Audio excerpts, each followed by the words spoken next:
The radio crackled with static and fear. Captain Sarah Mitchell sat in the small communications room at Forward Operating Base Lightning, her hands wrapped around a cup of cold coffee. The voice on the other end was breaking up, but she could hear the panic clearly. "We need help. We're taking heavy fire. Multiple casualties. I repeat, we have multiple casualties." Sarah leaned forward, her heart racing. She had been flying medevac helicopters for 8 years, but something about this call felt different. The desperation in the soldier's voice cut through the usual military calm. "What's your location?" the radio operator asked. "Korengal Valley." "Grid coordinates." The voice dissolved into static, then came back. "They hit our convoy. We're scattered. Command, we need extraction now." Sarah looked at the large map on the wall. The Korengal Valley. Everyone called it the Valley of Death. The Taliban controlled most of the area. High mountains on both sides made it a perfect place for ambushes. Many soldiers had died there. The radio operator wrote down the coordinates. More calls started coming in. Different units, different voices, but all saying the same thing. They were trapped. They were under attack. They needed help. Sarah stood up and walked closer to the map. She traced her finger along the valley. It was deep in enemy territory, at least 40 minutes away by helicopter. The sun was setting outside, painting the sky orange and red. Night missions were always dangerous, but night missions into the Korengal were nearly suicide. Lieutenant James Park, her co-pilot, walked into the room. He had been her partner for 2 years. They had flown through sandstorms, dodged bullets, and saved hundreds of lives together. He looked at her face and knew something was wrong. "What's happening?" he asked. "Multiple units pinned down in the Korengal. Sounds like a coordinated attack. They hit a supply convoy and now everyone's scattered." James walked to the map. His jaw tightened. "How many soldiers?" "They're still counting. But from the radio calls, it sounds like a lot." More voices crackled through the radio. A medic reporting 20 wounded. A lieutenant saying his men were surrounded. A sergeant begging for air support. The communications room began filling with officers, everyone trying to understand the situation. Colonel Richards, the base commander, pushed through the door. He was a tall man with gray hair and tired eyes. He had been in Afghanistan for 3 tours. Sarah respected him, but she also knew he played by the rules. Always. "Situation report," he demanded. The radio operator handed him a paper. "Sir, we have multiple units under attack in the Korengal Valley. Initial reports suggest the Taliban ambushed a supply convoy around 1600 hours. The convoy was carrying supplies for several forward positions. When they got hit, units from 3 different companies tried to help. Now they're all trapped." Colonel Richards studied the paper. His face grew dark. "How many?" "Still counting, sir. But early estimates say around 300 soldiers, maybe more." The room went silent. 300 soldiers. That was almost an entire battalion. All trapped in the most dangerous valley in Afghanistan.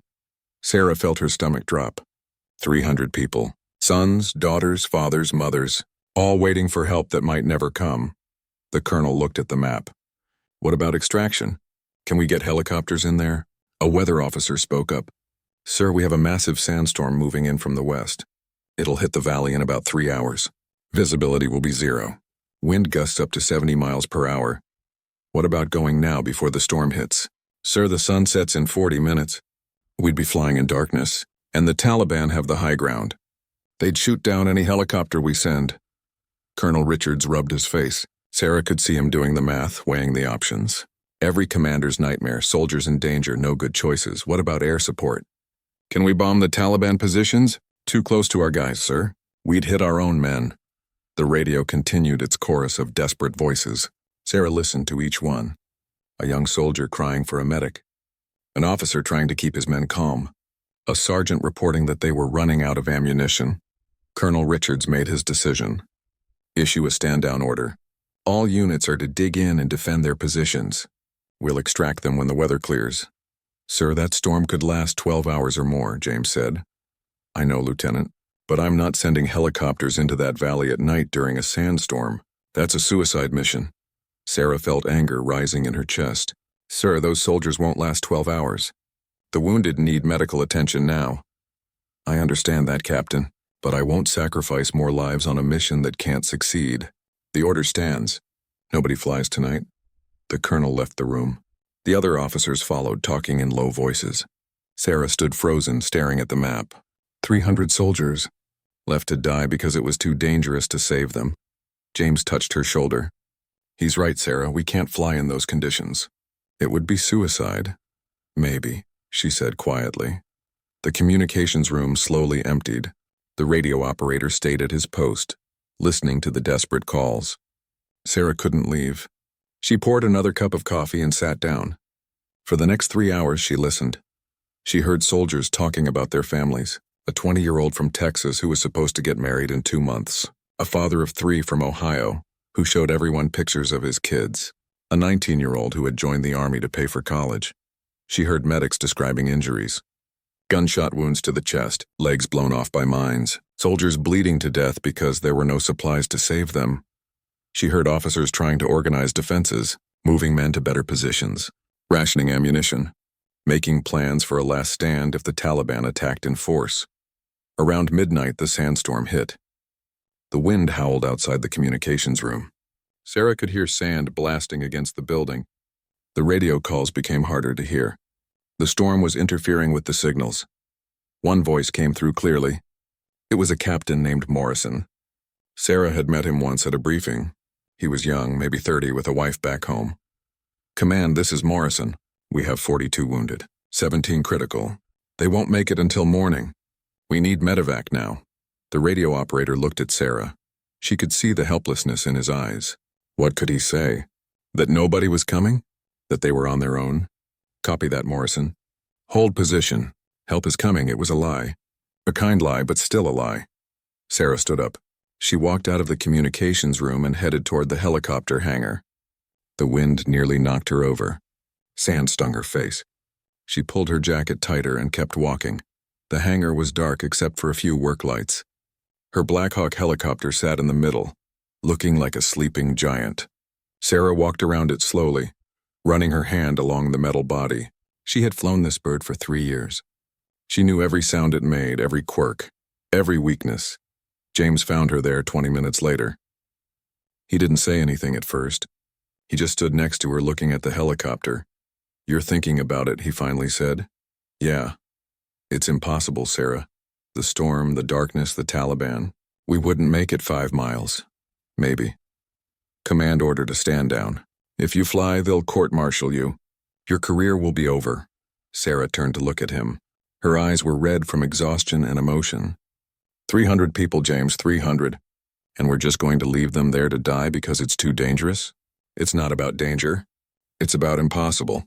You can't fly in 0 visibility through mountains you can't see. You'll crash before you even reach them. I've flown that valley 12 times. I know every ridge, every turn, in daylight, not in a sandstorm at night. Sarah looked back at the helicopter. She thought about all the soldiers she had saved over the years. The 19-year-old with the missing leg. The sergeant with the chest wound. The lieutenant who had stepped on a mine. She remembered their faces, their gratitude, their tears. She thought about the 300 soldiers in the valley. Their faces were different, but their fear was the same. They were waiting for someone to save them. They were hoping that someone would be brave enough to come. James watched her face. He had known her long enough to recognize that look. She had made her decision. "If you're going, you'll need a crew," he said quietly. "I can't ask you to risk your life." "You're not asking." "I'm volunteering." Sarah felt tears in her eyes. "Thank you." "Don't thank me yet. We might all die out there." They walked to the crew quarters and woke up the rest of their team. Rodriguez, the medic, a quiet man from California who could work miracles with limited supplies. Chen and Williams, the door gunners, both tough soldiers who had seen too much combat. Sarah told them the situation. 300 soldiers trapped. A sandstorm. Direct orders not to fly. Possible court-martial. Probable death. "I'm going," she said. "I need to know if you're with me." Rodriguez didn't hesitate. "I'm in." Chen nodded. "Let's go save some people." Williams smiled. "Sounds like fun." At 0300 hours, Sarah Mitchell and her crew began their pre-flight checks. The sandstorm raged outside. The wind shook the hangar. Command had no idea what they were about to do. Sarah climbed into the pilot seat and put on her helmet. She looked at James in the co-pilot seat. He gave her a thumbs up. "Let's go bring them home," she said. The helicopter's engines roared to life. In a few minutes, they would take off into the storm. The helicopter shook violently as soon as they left the ground. Sand blasted against the windshield so hard that Sarah thought the glass might crack. She couldn't see anything. Not the ground, not the sky, nothing but brown chaos swirling around them. Altitude? She shouted over the noise. 50 feet, James replied, his eyes locked on the instruments. 60, 70. Sarah kept the helicopter low. Flying high in this storm would be suicide. The wind could flip them over. But flying low meant they could hit a mountain if they drifted off course. She had to trust her memory and her instruments. The radio exploded with angry voices. Command had discovered they were airborne. Black Hawk 7-2, this is base command. You are ordered to return immediately. Acknowledge. Sarah reached down and switched off the radio. She needed to focus. She couldn't listen to orders that would mean abandoning 300 soldiers. They're going to be really angry about that, James said. I know. The helicopter bucked and dropped suddenly. Sarah's stomach jumped into her throat. They had hit an air pocket. She pulled back on the controls, leveling them out. Behind her, she heard Rodriguez checking his medical supplies. Chen and Williams were at the door guns, though they couldn't see anything to shoot at. How long to the valley? Sarah asked. James checked the GPS. At this speed, 42 minutes. If we don't crash first, Sarah said nothing. She was counting in her head, remembering every landmark between the base and the Korengal Valley. There was a river at 15 minutes, a small village at 25 minutes, a mountain pass at 38 minutes. If she could navigate by memory and instruments, they might make it. The minutes crawled by. Every second felt like an hour. The helicopter shook and rattled. Sand got into everything. Sarah could taste it in her mouth. Her hands gripped the controls so tightly her knuckles turned white. At 17 minutes, James spoke. We should be crossing the river now. Sarah couldn't see it, but she felt the helicopter dip slightly. The air was different over water. She had flown this route enough times to feel it. Roger that, she said. At 26 minutes, the GPS showed they were passing the village. Sarah adjusted their course 3 degrees east. She was flying blind, but somehow she knew where they were. You're doing great, James said quietly. At 39 minutes, the mountains rose up around them. Sarah could sense them more than see them. The wind changed, bouncing off the rock faces.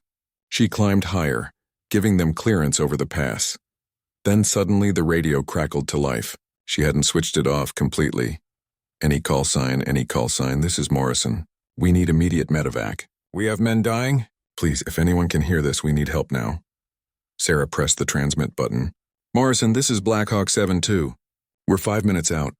There was silence on the other end. Then Morrison's voice came back, shaking with emotion. 7-2. Did you say you're 5 minutes out? In this storm? Affirmative. Get your wounded ready for transport. We can take 15 at a time. Copy that, 7-2. God bless you. God bless all of you, James was staring at her. 15 at a time? Sarah, do the math. 300 soldiers. That's 20 trips. 20 trips through this hell. Then we better get started. The Korengal Valley opened up below them. Sarah dropped altitude, looking for the coordinates Morrison had given them. The sandstorm was slightly less intense in the valley, but visibility was still terrible. She could barely make out shapes on the ground. I see lights, Williams called from the back. Ground strobes. 11 o'clock. Sarah turned the helicopter toward the lights. As they got closer, she could see soldiers on the ground waving frantically. Some were lying down wounded. Others were crouched behind rocks, rifles ready, taking fire. Chen shouted, "Tracers from the ridge!" Sarah saw them now. Red streaks in the darkness. The Taliban had spotted their landing lights. Bullets pinged off the helicopter's armor. Hold on, Sarah said. She dropped the helicopter fast, using a destroyed truck as cover. The landing was rough but controlled. The moment the wheels touched ground, Rodriguez jumped out with his medical bag. Soldiers rushed toward them, carrying wounded men. Sarah counted them as they loaded. 1, 2, 3. A soldier with his arm in a makeshift sling. 4, 5, 6. A man with blood covering his face. 7, 8, 9. Someone who wasn't moving at all. More bullets hit the helicopter. Chen and Williams returned fire, their machine guns roaring. The sound was deafening. 15 aboard, Rodriguez shouted. Go, go, go. Sarah pulled up on the controls. The helicopter strained under the extra weight but lifted off. More tracer rounds followed them into the sky. One hit the tail rotor, Sarah felt the helicopter shudder but stay airborne. Tail rotor damage, James reported. But we're still flying. The flight back to base was tense. Sarah flew as fast as she dared with the extra weight and damaged rotor. In the back, Rodriguez worked on the wounded. She could hear him talking to them, keeping them calm, stopping bleeding, saving lives. 37 minutes later, they landed at base. Medical teams rushed to the helicopter. They pulled out the wounded and carried them to the hospital. Sarah didn't wait. As soon as the last soldier was off, she started the engines again. Colonel Richards ran onto the landing pad, waving his arms. Sarah ignored him. She lifted off before he could stop her. "Second run," she said to her crew. "Everyone okay?" "Good to go," James said. "Ready," Rodriguez confirmed. "Let's do this," Chen and William said together. The second trip was harder. The storm had gotten worse. The Taliban knew they were coming now. But Sarah flew back into the valley, landed under fire, and loaded 15 more soldiers. Then she flew back to base. Third trip, fourth trip, fifth trip. Each time they landed, Morrison's men were ready. They had the wounded organized, most critical cases first. They loaded quickly and efficiently, but each time Sarah saw more injuries. Burns from explosions, limbs blown off by mines, chest wounds from bullets. On the sixth trip, as they were loading, a Taliban fighter got close enough to throw a grenade. It exploded near the helicopter. Shrapnel tore through the metal skin. One piece hit Williams in the shoulder. "I'm okay," he shouted, blood running down his arm. "Keep going." Sarah looked back. Williams was still at his gun, still firing, blood soaking his uniform. She wanted to take him back to get medical attention, but he shook his head. "These guys need the space more than I do," he said. "I can wait." Seventh trip. Eighth trip. Ninth trip. The helicopter was falling apart. Warning lights blinked on the dashboard. The tail rotor was barely holding together. The fuel tank had a small leak that they patched with emergency sealant. The hydraulics were making strange noises. On the 10th trip, James spoke quietly. "Sarah, the bird's dying. We might not make it much longer." "How many more trips?" "At 15 per load, we've taken 135. That leaves 165. 11 more trips, then. The helicopter won't last 11 more trips. It has to." When they landed back at base after the 10th trip, a maintenance crew was waiting. The crew chief, a sergeant named Martinez, ran to the helicopter. "Captain, this bird is done. You need to ground it. Can you fix it? In about 3 days, maybe. But not in 10 minutes. Do what you can in 10 minutes. Martinez looked at the damaged helicopter, then at Sarah's determined face. He nodded. "Yes, ma'am." While the wounded were being unloaded, Martinez and his team worked frantically. They patched holes with metal plates. They topped off the fuel. They did what they could with the hydraulics. It wasn't perfect, but it might buy them a few more trips. Sarah used the 10 minutes to drink water and eat a protein bar. Her hands were shaking from exhaustion. She had been flying for 6 hours straight. Her back ached. Her eyes burned. But she couldn't stop. Not while soldiers were still trapped in that valley. James pulled her aside. "Sarah, you need rest. Let another crew take over." "There is no other crew. Every other pilot is grounded by command. We're the only ones flying, because we're the only ones crazy enough to disobey orders." Sarah smiled tiredly. "Yeah, that's probably true." 11th trip. 12th trip. 13th trip. On the 14th trip, the hydraulics started failing. Sarah could feel it in the controls. The helicopter was responding slowly. It felt heavy and sluggish. "Hydraulics at 30%, James reported. 25%. 20%, we can still fly, barely." They landed in the valley. More wounded soldiers climbed aboard. Sarah counted them. 13, 14, 15. But before she could take off, Morrison ran to her window. "Captain, there's a group of soldiers trapped half a mile north. 20 men. The Taliban has them surrounded. They won't last another hour." Sarah looked at her instruments. The hydraulics were at 15%. The fuel was low. The tail rotor was barely attached. Going to rescue another group meant more time in the valley, more exposure to enemy fire. "Send me the coordinates," she said. Morrison looked at her like she was an angel. "Thank you, Captain." "Thank you." Sarah flew north, fighting the dying helicopter every second. The hydraulics dropped to 10%. The controls felt like they were made of concrete. It took all her strength to turn the helicopter. They found the trapped soldiers exactly where Morrison said they would be. They were in a dried riverbed, surrounded on three sides by Taliban fighters. Sarah could see muzzle flashes from all directions. "This is going to be ugly," James said. Sarah stood in Colonel Richards' office, still wearing her flight suit covered in blood and sand. William stood beside her, his shoulder bandaged but his back straight. Rodriguez, Chen, and James stood behind them. They were all under arrest. The colonel sat at his desk, his face red with anger. 3 MP officers stood by the door. "Do you have any idea what you've done?" the colonel shouted. "You disobeyed a direct order. You stole military property. You endangered your crew. We saved 210 soldiers," Sarah interrupted. "That's not the point." "That's exactly the point, sir. 210 people are alive because we flew into that valley. They're alive because someone decided to help them. You destroyed a helicopter worth $30 million. I'd destroy 100 helicopters if it meant saving lives." The colonel stood up, his fists clenched. "You're done, Mitchell. Court-martial, dishonorable discharge. Probably prison time. Your career is over." Sarah met his eyes without fear. "I understand, sir. But 90 soldiers are still trapped in that valley.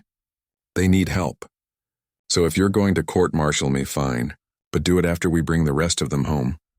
Nobody else is flying into that valley tonight. I've grounded all aircraft. Then people are going to die, sir. And that's on you." The colonel's face turned purple. He looked ready to explode. But before he could speak, someone knocked on the door. "Not now," the colonel yelled. The door opened anyway. Major Patricia Simmons walked in. She was the base intelligence officer, a sharp woman who had served in 3 wars. She carried a laptop. "Colonel, you need to see this," she said. "Major, I'm in the middle of—" "Sir, the soldiers Captain Mitchell rescued have been talking to their units. Word is spreading through the entire theater. Every base in Afghanistan knows what happened tonight." She opened the laptop and turned it around. On the screen was a video call. Dozens of faces filled the screen.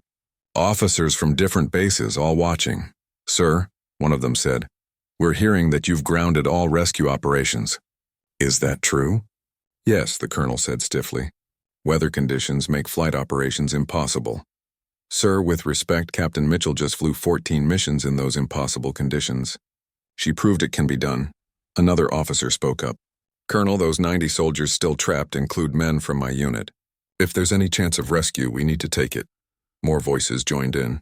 Officers from across Afghanistan all demanding action. The colonel looked at the screen, then at Sarah, then back at the screen. Major Simmons spoke quietly. "Sir, if we abandon those soldiers now, after what Captain Mitchell has proven is possible, the entire military will know. This could become a scandal." The colonel closed his eyes. Sarah could see him struggling with the decision. Rules versus results. Protocol versus lives. Finally he spoke. "Captain Mitchell, you and your crew are confined to quarters pending court-martial proceedings." He paused. "However, we need qualified helicopter crews for the remaining rescue operation. Major Simmons, find me pilots and aircraft." "Sir," Sarah said. "With respect, no one knows that valley like I do. No one else has flown it at night in a storm. If you send inexperienced pilots, they'll crash." "You crashed, Captain." "But we all walked away, and we saved 210 people first." The colonel stared at her for a long moment. The laptop screen showed dozens of officers waiting for his decision. "Release them," he finally said to the MPs. "Captain Mitchell, you have 6 hours to complete the rescue operation. After that, you're under arrest again." "Understood?" "Yes, sir. And Mitchell, if you crash another of my helicopters, I'm billing you for it." Sarah almost smiled. "Understood, sir." 20 minutes later, Sarah stood in front of a new Black Hawk helicopter. Maintenance crews swarmed over it doing final checks. This bird was newer than her old one, with better systems and stronger armor. Martinez, the crew chief, briefed her on the aircraft. "She's got full fuel, fresh ammunition, and I've reinforced the critical systems. But Captain, even this bird won't last forever. You need to be careful. I'll do my best. Also, you've got company." Martinez pointed to 2 Apache attack helicopters nearby. "Colonel Richards authorized gunship support. They'll provide cover while you extract the soldiers."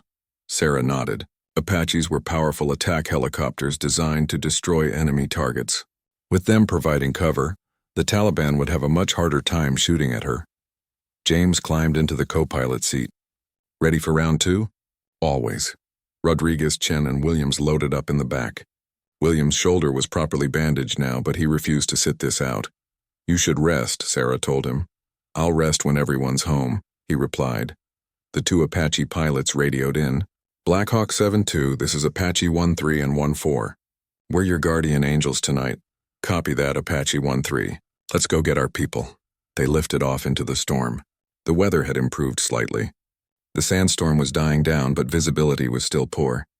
The Apaches flanked them, their weapons ready. The flight to the valley took 35 minutes. When they arrived, Sarah could see fires burning on the ground. The Taliban had attacked again while she was gone. Explosions lit up the darkness. Morrison, this is 7-2. We're back. What's your situation? 7-2, thank God. We've got 70 wounded and 20 walking wounded. The Taliban launched a major assault an hour ago. We held them off, but barely. We need to move fast. Copy that. Apache 1-3, do you see enemy positions? Affirmative, 7-2. We count approximately 50 Taliban fighters on the ridgeline. They've got us in their sights. Can you suppress them? With pleasure. The two Apache helicopters swooped down like angry hornets. Their cannons roared, firing 30-millimeter rounds at the Taliban positions. Explosions rippled across the ridgeline. The enemy fire slackened. Sarah landed in the valley. Morrison's soldiers had organized the wounded into groups of 15, prioritizing the most critical cases. They loaded the first group quickly and efficiently. Go, Morrison shouted. Sarah lifted off. The flight back to base was routine now. She knew every turn, every altitude change. Land, unload, refuel, repeat. Trip 16, trip 17, trip 18. On the 19th trip, the Apaches ran out of ammunition. 7-2, this is Apache 1-3. We're Winchester. We need to return to base for rearm and refuel. Sarah felt her stomach drop. Without the Apaches, the Taliban would concentrate all their fire on her helicopter. Copy that, 1-3. How long for rearm? 30 minutes minimum, 30 minutes. That meant at least 2 trips without air support. She looked at James. Your call, he said. Sarah thought about the soldiers still waiting in the valley, the wounded who were running out of time, the scared kids who just wanted to go home. We keep flying, she said. I was hoping you'd say that. Trip 19 without air support was terrifying. The moment Sarah landed, bullets hammered the helicopter from all sides. Chen and Williams returned fire, burning through ammunition fast. Soldiers loaded the wounded while Rodriguez worked to keep them alive. Taking heavy fire, Chen shouted. They're everywhere. A rocket-propelled grenade streaked past the helicopter, missing by inches. Another exploded near the tail rotor. Sarah felt the helicopter shudder. Tail rotor damage, James reported. But we're still airborne. They loaded 18 soldiers, more than they should carry. Sarah didn't care about capacity limits anymore. She just wanted to get everyone out. She pulled up hard, bullets chasing them into the sky. The damaged tail rotor made the helicopter wobble, but they stayed flying. They made it back to base, unloaded, and immediately turned around. Trip 20 was worse. The Taliban had figured out where they were landing. They moved fighters closer, setting up a kill zone. When Sarah descended, it felt like every Taliban fighter in Afghanistan was shooting at them. RPG. RPG, Williams screamed. Sarah saw it coming. A rocket-propelled grenade, trailing smoke, heading right for them. She jerked the helicopter sideways. The RPG passed through the space where they had been a second before, but the movement threw off her landing. The helicopter hit hard, bouncing on the landing gear. Soldiers rushed to load the wounded anyway. Hurry, Morrison shouted. They're about to overrun us. Sarah looked out and saw Taliban fighters running down the hillside, trying to reach the helicopter before it took off. Chen and Williams fired continuously. Empty shell casings piled up on the floor. 15 aboard, Rodriguez yelled. Sarah didn't wait. She pulled up while Rodriguez was still pulling the last soldier inside. They climbed fast, bullets punching holes in the metal skin. One hit the fuel tank. Sarah could smell aviation fuel leaking. We're losing fuel, James said. A lot of fuel. Can we make it back to base? James did quick calculations. Maybe. If we fly low and fast. They flew just above the ground, the helicopter leaking fuel the whole way. The engine temperature climbed. More warning lights appeared on the dashboard.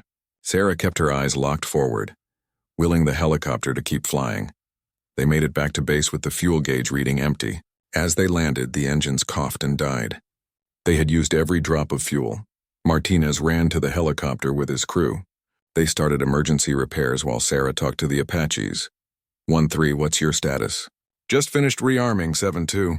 We're lifting off now. We'll meet you at the valley. Sarah woke up in a hospital bed 12 hours later. Every muscle in her body ached. Her hands were bandaged from gripping the controls so tightly for so long. Her ears were still ringing from the noise of the helicopters and gunfire. A nurse came in when she saw Sarah was awake. "How are you feeling, Captain?" "Like I crashed 2 helicopters in one night." The nurse smiled. "You're a celebrity, you know. Everyone's talking about what you did." "Where's my crew?" "They're all fine. Williams needed surgery on his shoulder, but he'll recover. The others are resting. You all need it." Sarah tried to sit up, but pain shot through her back. The nurse gently pushed her back down. "You need to rest, Captain. Doctor's orders. I need to see my crew. I need to know they're okay. They're fine. I promise. Now rest." But Sarah couldn't rest. She kept thinking about the rescue, about the soldiers they saved, about the 2 helicopters she destroyed, about the court-martial that was waiting for her. Around noon, James came to visit. His arm was in a sling, and he had bandages on his face where glass from the windshield had cut him. "You look terrible," Sarah said. "You should see yourself," James replied with a smile. He sat down carefully. "How are you feeling?" "Like I made the right decision, but now I have to pay for it."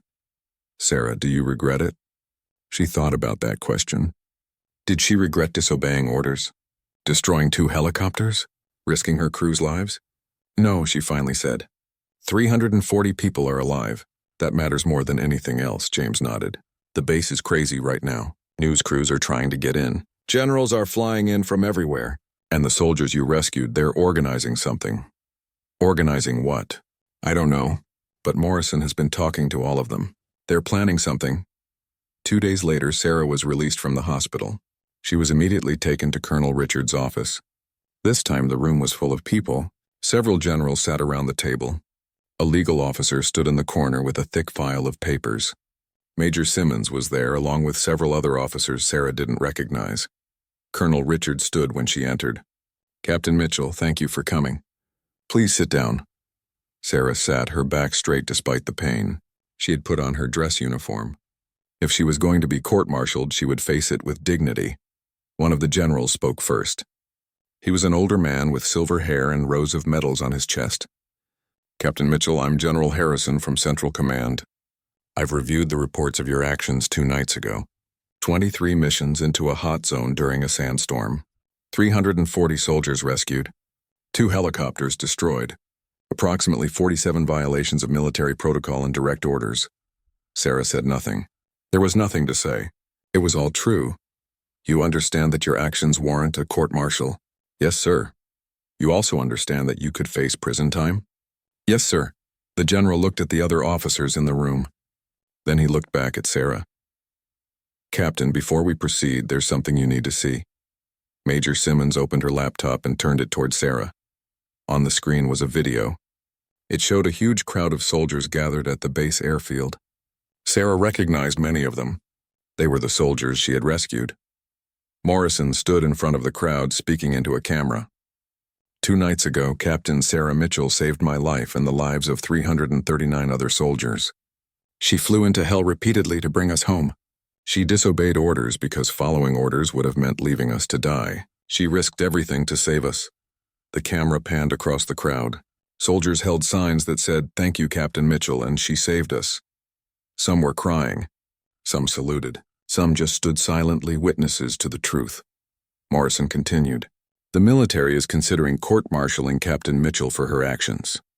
We're here to say that if they punish her, they're punishing the wrong person. She's a hero. She did what was right when everyone else said it was impossible." The video ended. Major Simmons showed Sarah another video. Then another. Soldiers from all over Afghanistan were making statements supporting her. Families of rescued soldiers were calling their congressmen. News organizations were running stories about the rescue. General Harrison spoke again. "Captain Mitchell, your story has become public. The entire world knows what you did. The military has received thousands of letters, emails, and calls supporting you. Several members of Congress have demanded that you be honored, not punished." Sarah didn't know what to say. She had expected to be alone in this. She had expected everyone to focus on the rules she broke, not the lives she saved. "However," the general continued, "you did violate direct orders. You did destroy military property. These are serious offenses that we cannot simply ignore. I understand, sir. Do you? Do you understand that if we excuse your actions, we set a precedent? Every soldier could claim they had a good reason to disobey orders. Military discipline would collapse. Sarah looked the general in the eyes. With respect, sir, I don't think every situation is the same. I'm not asking for everyone to be allowed to disobey orders whenever they want. But in this specific situation, at that specific moment, following orders meant letting 340 people die. I couldn't live with that. I can live with being punished for saving them. The room was silent. Finally, Colonel Richards spoke. General, if I may. The general nodded. The colonel stood up and walked around his desk. Captain Mitchell, I was angry when you took that helicopter. I thought you were reckless and stupid. I thought you'd get yourself killed and your crew with you. But I was wrong. He paused, seeming to struggle with the words. You saw a situation where people needed help and you provided it. You didn't wait for permission. You didn't wait for perfect conditions. You just acted. That's what soldiers are supposed to do. That's what leaders are supposed to do. Sarah felt tears forming in her eyes but blinked them back. General Harrison spoke again. Captain Mitchell, we've decided not to proceed with a court-martial. Your actions, while technically violations of protocol, were done with the clear intent of saving lives. You succeeded in that mission without losing a single soldier or crew member. That cannot be ignored. Sarah's heart jumped. Thank you, sir. However, the general continued, you will receive a formal reprimand in your file. You will also be responsible for explaining to every pilot in Afghanistan why what you did was unique to those circumstances and not a blueprint for ignoring orders. I understand, sir. Furthermore, you're being recommended for the Distinguished Flying Cross for extraordinary achievement while participating in aerial flight. The paperwork is already in process. Sarah was stunned.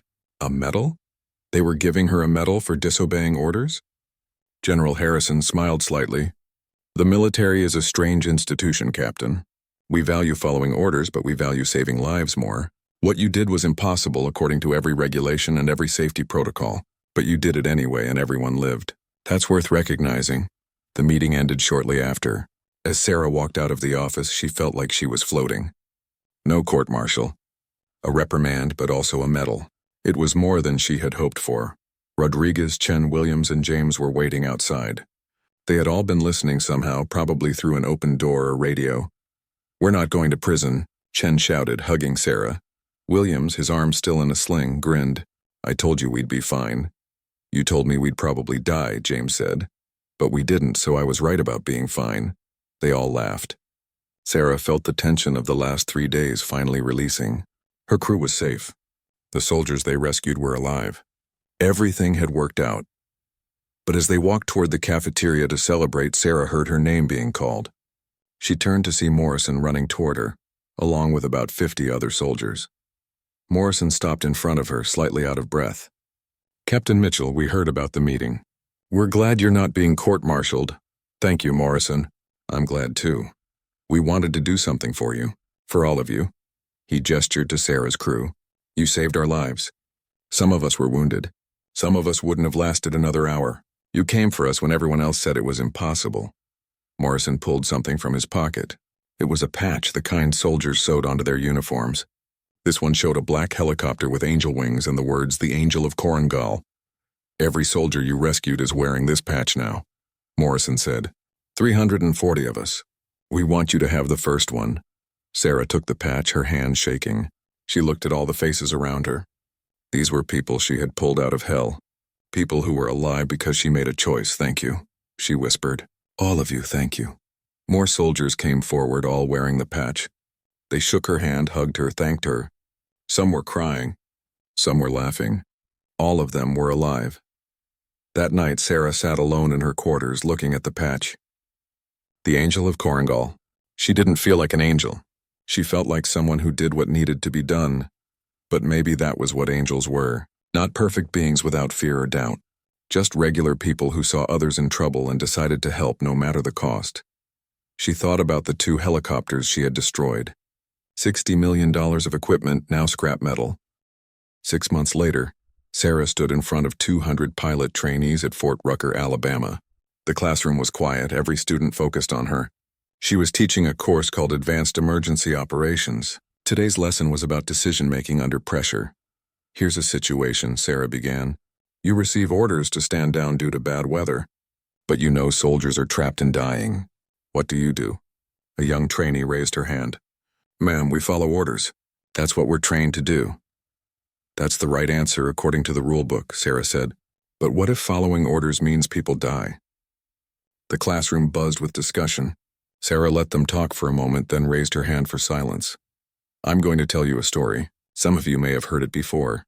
She told them about the night in the Korangal Valley, about the 340 soldiers trapped in the storm, about the decision to fly when everyone said it was impossible. She showed them videos from the rescue, footage from helmet cameras showing the landings under fire. The students watched in amazed silence. When the videos ended, Sarah asked them, "So what do you think? Did I make the right choice?" A male trainee spoke up. "Ma'am, you saved 340 lives. Of course you made the right choice. But I also violated direct orders. I destroyed 2 helicopters worth $60 million. I risked my crew's lives. If things had gone differently, if we had crashed on the first trip, everyone might have died. Would it still have been the right choice then?" The classroom went quiet. Sarah could see them struggling with the question. There was no easy answer. "Here's what I learned that night," Sarah continued. "Rules and orders exist for good reasons. They keep us safe. They maintain discipline. They prevent chaos. Most of the time, you should follow them. But there are rare moments when you have to look beyond the rules and make a choice based on what's right. Those moments are scary because there's no guarantee you'll succeed. You might fail. You might make things worse. But sometimes you have to try anyway." A trainee raised his hand. "But how do you know when it's one of those moments?" Sarah smiled. "That's the hard part. You don't always know. But you have to ask yourself, what am I willing to live with? Can I live with breaking rules? Yes, if it saves lives. Can I live with following orders that lead to people dying? For me, the answer was no. But everyone has to make that choice for themselves." After class, several students stayed to ask questions. They wanted to know about the flying techniques she used, the decisions she made, the fear she felt. Sarah answered honestly. She didn't pretend to be a hero without doubts or fears. She was just someone who made a hard choice and got lucky that it worked out. As the students left, Major Patricia Simmons walked in. She had transferred to Fort Rucker as well, working in the training division. "Good class," Patricia said. "You're really connecting with these kids. I just want them to understand that being a good pilot isn't just about flying skill. It's about judgment and courage. Speaking of courage, there's something you should know. The award ceremony for your Distinguished Flying Cross is scheduled for next week, and it's going to be big." "Really big," Sarah groaned. "Can't they just mail me the medal?" Patricia laughed. "Not a chance. The Secretary of Defense is presenting it personally. It's going to be a major event. I hate ceremonies, I know, but the military wants to recognize what you did. And honestly, those 340 soldiers deserve to see you honored. Many of them are coming." Sarah's attitude changed immediately. "They're coming here?" "About 200 of them. The ones who are stateside or can get leave. They want to be there when you receive the medal." The thought of seeing those soldiers again filled Sarah with emotion. She hadn't talked to most of them since leaving Afghanistan. She wondered how they were doing, if their wounds had healed, if they were okay. "Okay," she said. "I'll do the ceremony." For them, the week passed quickly. Sarah continued teaching, but she thought constantly about the upcoming ceremony. She practiced her speech, though she wasn't good at formal speaking. She just wanted to thank the soldiers for their service and acknowledge her crew. The morning of the ceremony, Sarah put on her dress uniform. The Angel of Korangal patch was sewn over her heart. She looked at herself in the mirror and barely recognized the woman staring back. She had changed since that night. She was more confident, but also more aware of how fragile life could be. James, Rodriguez, Chen, and Williams met her at the ceremony hall. They were all receiving medals too, though not as high as Sarah's. They had also been formally cleared of any wrongdoing. "Ready for this?" James asked. "Not even a little bit," Sarah admitted. The ceremony hall was packed. Hundreds of people filled the seats. Sarah saw generals, politicians, news cameras, and families. But most importantly, she saw soldiers. Rows and rows of soldiers, all wearing the Angel of Korangal patch. As Sarah walked to her seat on the stage, the soldiers stood and applauded. The applause grew louder and louder until the entire hall was standing, clapping, some people crying. Sarah felt overwhelmed. She had to blink back tears. The ceremony began with speeches. Generals talked about courage and sacrifice. Politicians praised military service. But Sarah barely heard any of it. She kept looking at the soldiers in the audience, remembering their faces from that night. Finally, it was time for the award presentation. The Secretary of Defense, a distinguished woman named Margaret Price, stepped to the podium. Today we honor Captain Sarah Mitchell for extraordinary achievement while participating in aerial flight. On the night of November 12th, Captain Mitchell flew 23 missions into enemy territory during a severe sandstorm. Despite direct orders to stand down, despite mechanical failures, despite heavy enemy fire, she continued flying until all 340 trapped soldiers were rescued. Secretary Price paused, looking at Sarah. Captain Mitchell's actions that night represent the best of military service. She saw soldiers in danger and refused to abandon them. She risked everything to bring them home. Her courage, skill, and determination saved hundreds of lives. The secretary picked up a medal from a velvet box. It was the Distinguished Flying Cross, a bronze cross with a propeller in the center. Sarah stepped forward. As Secretary Price pinned the medal to Sarah's uniform, she whispered, "Thank you for reminding us what service really means." Sarah saluted, then turned to face the audience. The applause was deafening. Soldiers stood and saluted. Families wiped away tears. Camera flashes lit up the room. Secretary Price handed the microphone to Sarah. Time for her speech. Sarah's hands shook as she held the microphone. "Thank you," she began, her voice quiet. "I'm honored to receive this medal. But I need to be clear about something. I didn't do this alone." She gestured to her crew. Lieutenant James Park, Sergeant Rodriguez, Specialist Chen, and Specialist Williams. They flew with me into that storm. They faced the same dangers. They made the same sacrifices. Without them, I couldn't have saved anyone. The 4 crew members stood and the audience applauded them. Sarah continued, "I also want to acknowledge someone who isn't here. Sergeant Martinez, the crew chief who kept our helicopters flying. He worked miracles that night, patching holes and refueling in minutes. He's back in Afghanistan now, still saving lives by keeping helicopters in the air." More applause. Sarah took a breath, gathering her thoughts. "A lot of people have called me a hero. I appreciate that, but it's not accurate. Heroes are people who do extraordinary things. What I did was ordinary. I saw people who needed help and I helped them. That's what any decent person would do." She looked at the soldiers in the audience. "You are the heroes. You served in a dangerous place far from home. You faced enemy fire. You got wounded but kept fighting. You took care of each other. That's heroic. All I did was fly a helicopter." Morrison stood up from the audience. "Ma'am, if I may?" Sarah nodded. Morrison walked to the front. He looked different than he had in Afghanistan. His wounds had healed. He had gained back the weight he lost. But his eyes still held the memory of that night. "Captain Mitchell, you say you just flew a helicopter, but I was there. I watched you land in conditions that should have been impossible. I watched you come back trip after trip even when your helicopter was falling apart. I watched you risk everything for us." His voice broke slightly. "Some of us wouldn't have lasted another hour. We were wounded, surrounded, running out of ammunition. We thought we were going to die. Then we heard your helicopter coming through the storm, and we knew someone hadn't given up on us. That's more than just flying a helicopter, ma'am. That's refusing to leave people behind." Other soldiers stood up, adding their voices. A young woman talked about how Sarah pulled her out minutes before her position was overrun. A man described watching Sarah land under heavy fire to save his unit. A father thanked Sarah for bringing his son home. Sarah listened to each story, tears running down her face. She hadn't fully understood the impact of that night. She had focused on the technical aspects, the flying, the decisions, the risks. But for these soldiers, it was about something more. It was about hope, about knowing someone cared enough to come for them. When the soldiers finished speaking, Sarah stepped back to the microphone. She had planned a short speech, but now she spoke from her heart.